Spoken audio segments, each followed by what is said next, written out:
What up, nation? Happy New Year and welcome to 2020 WiseTake Nation style. CK013 here. You can find me on Twitter at CK_013. And I, of course, am from the WiseTake Nation, which you can find at wisetake.com. You can follow on Twitter at wise_take, as well as Instagram and Facebook at WiseTake without the underscore. We are a premium DFS content provider as well as a DFS community designed to help make you a better DFS player. If you're looking to improve your game, looking to be more competitive, you're looking to go a little further in the DFS game, our goal is to help make you a better player. So come check us out. In the meantime, if you're new to the channel, please subscribe. Make sure your notifications bell. We do all kinds of free NBA content, DFS content in general for multiple sports right here on the channel. So hit the notifications bell so you are notified whenever we do go live. Our flagship show, of course, is the NBA Wise Stream, which we do on the YouTube channel Monday through Friday. We do them on Saturdays for WiseTake Nation subscribers, but Monday through Friday, we do the show right here on the YouTube channel. So make sure that you don't miss out. We start the show about an hour and 15 minutes prior to lock, and we take you into lock, giving you guys the latest in injuries, how we're reacting, minute projections, all that kind of stuff. So make sure you check it out. And, of course, look out for the game-by-game breakdown that I do. We take a look at the early WiseTake projections before we've tweaked through some of the minutes and kind of go over things together just to get an idea of what teams are projecting well, what players from what teams, and pretty popular show. So make sure, again, you don't want to miss nothing out. With that said, on this video, what we usually do, what we will continue to do, is I will pick 4 players out. On my first look, it is a first look for me. It's currently 1:08 a.m. Eastern. It is officially January 1st, 2019, doing it late today, obviously for the New Year's occasion. But these are the 4 players that kind of stood out to me based off what we know now. As always, make sure you be on the lookout for the game-by-game breakdown. We'll probably around somewhere midday. We'll break things down with the news that we have at the moment. And then, of course, the Wise Stream. We'll get more news later on to make our final decisions. And again, we do a ton of content at wisetake.com. So with that said, before we get into the first player, I'm going to ask you all right now, hit that like button. Likes go a long way, allow us to continue to do these videos, allows us to continue to do free content, and we want to keep doing it because we like doing it for the people. We are a nation of the people. So hook us up with some likes. With that said, let's go ahead and get into it. First player, cover boy, SHABAZZ Napier. We know Jeff Teague is out. We know Andrew Wiggins is out. We know Karl-Anthony Towns is out. Well, correction, Jeff Teague is not. I think he's expected to be out, but not officially out. While Wiggins and Cat are both out. They're going to be thin. Napier hasn't been playing more than 22, 23 minutes, but in this last game, they did go to overtime against Brooklyn. But Jeff Teague did play a good chunk of minutes before getting hurt, and when he left, they ended up leaving Napier in the game. He closed the game, played the entire overtime, and the usage was phenomenal.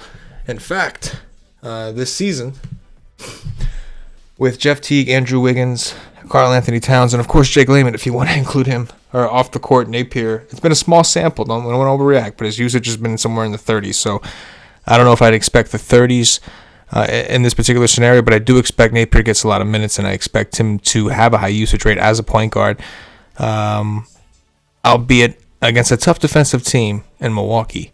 But regardless, even if the game gets ugly, it's hard not to see these guys playing minutes because they're running so low on bodies. So Napier, 5,800 on DraftKings, 4,800 on FanDuel.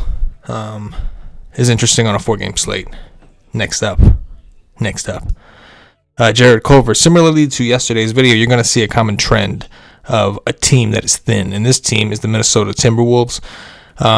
CULVER, the only other point guard they actually have on the team at this moment that they're willing to use regularly, finally kind of stepped up in that last game. Also got around 38 minutes or so, performed.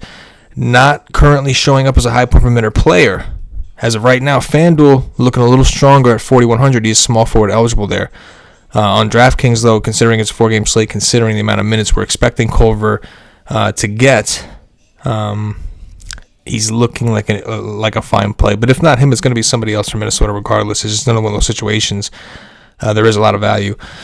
Robert Covington, another Minnesota Timberwolf, 5,700 on DraftKings. 5-1 on FanDuel is kind of ridiculous. Covington, pretty much the vet of the squad at this point, at least the one that's playing, and he's playing massive minutes. Covington played overtime. He had like 5 fouls like halfway through the fourth quarter and managed to play the rest of the fourth quarter and overtime. So using some of that veteran presence, knowing when to kind of back off. But the minutes should be there. He's going to have his hands full against Milwaukee with Giannis on the court. The entire team will, but I would expect Covington to play a lot of minutes. as long as he stays out of foul trouble. But big minutes equal money. That's the thing, right? Last but not least, Gorgui DIENG, as some people call the gorgeous dong. 6,400 on DraftKings, 6,200 on FanDuel. Without Cat, he's been balling. He's had a couple bad games. Noah Vonleh was out that last game. We'll want to check the status on him. Naz Reid also got some time. We'll want to look into him, depending on Vonleh's status. But either way, Gorgui DIENG, I don't think his minutes are guaranteed. If he's not playing well, they will give the other guys a shot. That's one thing about this coach we've seen. Even Jeff T got benched at times when they were thin. But in the meantime, he's just been balling. So for now, we're going to keep him in here. Either way, I think even if I were to redo this video later, which I'm not, I'll have my core plays in my article as always for WiseTake Nation subscribers. But even if I was going to redo this video, after like I dug in and changed my mind on a couple of these, it's going to be a Timberwolf on a 4-game slate, similarly to the Warriors. You're going to want a lot of exposure to them. They're thin. A lot of the prices are still relatively low for at least some of the guys. The other guys we haven't even talked about, Keita Bates-Diop, Keelan, Martin. There's quite a few pieces that we can look into as the day progresses. But in the meantime, these are the first 4 players that kind of stood out to me. And I just, keep an eye on the Minnesota Timberwolves for now, unless we get other news that's better somewhere else. That's going to do it for us today for the first video of 2020. Appreciate all you guys that watch. Appreciate all you guys support the nation. Please hit the like button. Be on the lookout for the rest of the content. And again, if you're looking to take a game to the next level, if you're looking to, we have our, like with my personal projections or the WiseTake projections, what we put on the site. This is the projections you get access to. I update them all the way up to lock. So you can, upload them into whatever optimizer of your choice, Fantasy Cruncher or Roto Grinders, whatever you want to use.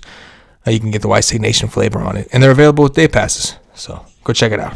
For myself, the entire WiseTake Nation, as always, Happy New Year and good luck. Yes.